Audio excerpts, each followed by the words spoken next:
जानकारी डॉक्टर साहब ने हमें दी, उनके लिए मैं डॉक्टर साहब का सहृदय आभार व्यक्त करता हूं। दोस्तों, जैसा बहता पानी पीने लायक होता है, वैसा ब्लड भी हमारा हमेशा बहता हुआ होना चाहिए। ब्लड सर्कुलेशन अगर हमारा डिस्टर्ब हो जाता है तो उसमें बहुत सारे बैक्टीरिया, बहुत सारे वायरसेस क्रिएट होते हैं और मल्टीपल बीमारी हमारे शरीर में पैदा होती है। ब्लड सर्कुलेशन के मैकेनिज्म को समझने से पहले हमें कुछ बातों को समझना है। मैं आपको इंटरकनेक्शन करके बताऊंगा। What is the magnetism, what is the blood circulation, what is the oxygen, इसको हमको समझना है। जैसे आपको मैंने बताया कि हमारा शरीर सराउंडिंग की मैग्नेटिक फ्रीक्वेंसी को खींचता है, जिसके कारण हमारा हार्ट पंपिंग करता है। जैसे इलेक्ट्रिक पंप को चलने के लिए इलेक्ट्रिसिटी चाहिए, वैसे हमारे हार्ट को चलने के लिए पृथ्वी की नेचुरल मैग्नेटिक पावर चाहिए, जो आज हमें कम मात्रा में मिलती है। क्योंकि मैंने जैसे आपको कहा कि हमारे 3 फीट में लोहा है। हमारा हार्ट 1 मिनट में तकरीबन 70 से 80 बार धड़कता है, और जब जब धड़कता है तो 75 to 80 ml ब्लड पूरे बॉडी के अंदर सर्कुलेट करता है। लेकिन वो तभी कर पाएगा जब आपको सराउंडिंग की मैग्नेटिक पावर मिलेगी। लेकिन आज वो मैग्नेटिक पावर कम मिलने के कारण हमारे हार्ट को जब 70 ml 80 ml ब्लड सर्कुलेट करना है, उसके जगह 60 ml 50 ml 40 ml सर्कुलेट करता है, जिससे each and every organ part को कम कम प्रोपोर्शन में ब्लड मिलता है।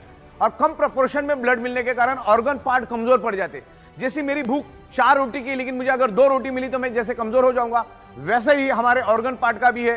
हार्ट ने अगर कम सर्कुलेशन दिया तो क्या होता है, each and every organ part को कम मात्रा में ब्लड मिलेगा। तो ये मैग्नेटिज्म, ब्लड सर्कुलेशन, ऑक्सीजन का क्या एक दूसरे के साथ संबंध है, उसको मैं आपको समझाता हूं। हमारा हार्ट पंपिंग करता है, और पंपिंग करके each and every organ part को, each and every blood cells को ऑक्सीजनेटेड ब्लड सर्कुलेट करने का काम करता है। और जब उसमें से ऑक्सीजन फिनिश हो जाता है तो उसमें बचता है हार्मफुल पॉइजन कार्बन डाइऑक्साइड। और हमारे हार्ट के अंदर 4 चैम्बर है, 2 में वो प्योर ब्लड को मैनेज करता है, 2 में वो इम्प्योर ब्लड को मैनेज करता है।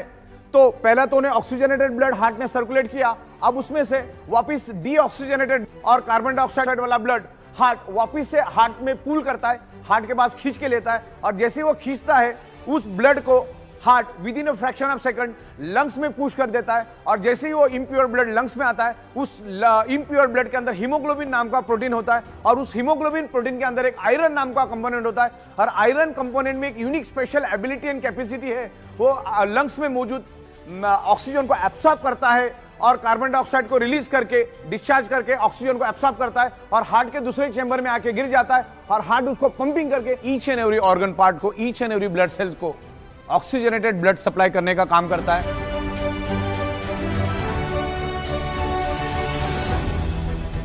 हार्ट जब डीऑक्सीजनेटेड ब्लड यानी कार्बन डाइऑक्साइड वाला ब्लड लंग्स में भेज देता है, तो उसके अंदर का आयरन ऑक्सीजन को एब्सॉर्ब करना शुरू कर देता है। अगर मैग्नेटिक इन्फ्लुएंस अगर मिलेगा, मैग्नेट की शक्ति अगर उस आयरन को मिलेगी, तो जहां पर वो अंदाजन 30 ml ऑक्सीजन एब्सॉर्ब करने वाला था या 30 ml ऑक्सीजन को बाइंड करने वाला था, उसके जगह वो 50% भी कर सकता है, 60% भी कर सकता है, 70% भी कर सकता है, 80%। यानी ऑक्सीजन मैक्सिमम मात्रा में वो आयरन खींचने की कोशिश करेगा अगर आप पे मैग्नेटिक इन्फ्लुएंस है। तो आज ईच एंड एवरी पर्सन को मैग्नेटिक पावर कम मात्रा में मिल रही है, क्योंकि आज हमारे 3 फीट में लोहा है।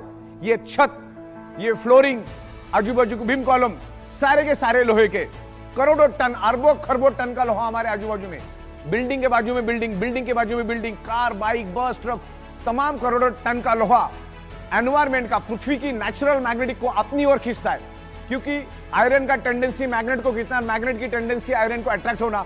तो उनके दोनों के खींचातानी में हमें जो कुदरत ने मैग्नेटिक पावर दी है, हमारे शरीर को, हमारे हार्ट को पंपिंग करने के लिए जो मैग्नेटिक पावर दी है, उसको लोहा खींच के लेके जाता है। हमारे शरीर को कम मात्रा में मैग्नेटिक पावर मिलती है, जिसके कारण हमारा हार्ट का पंपिंग कमजोर पड़ जाता है, स्लो पड़ जाता है, और जिसके कारण हमारा फिर बॉडी का ब्लड सर्कुलेशन डिस्टर्ब होता है।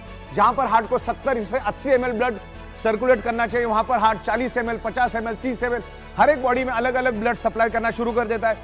तो ऑर्गन पार्ट को कम मात्रा में ब्लड मिलता है। Organ part means blood cells. तो ब्लड सेल्स को कम मात्रा में ऑक्सीजनेटेड ब्लड मिलने के कारण ब्लड सेल्स कमजोर पड़ जाते हैं। ब्लड सेल्स कमजोर पड़ने से ऑर्गन पार्ट कमजोर पड़ते हैं, और ऑर्गन पार्ट कमजोर पड़ने से उसमें डिसफंक्शन, डिसऑर्डर, अलग अलग टाइप के डिसीज जनरेट होते हैं। और हमारी जो 125 से 150 साल चलने वाली जो बॉडी है, उसको हम 30, 40, 45, 50, 55, 65 में पूरी तरह से खत्म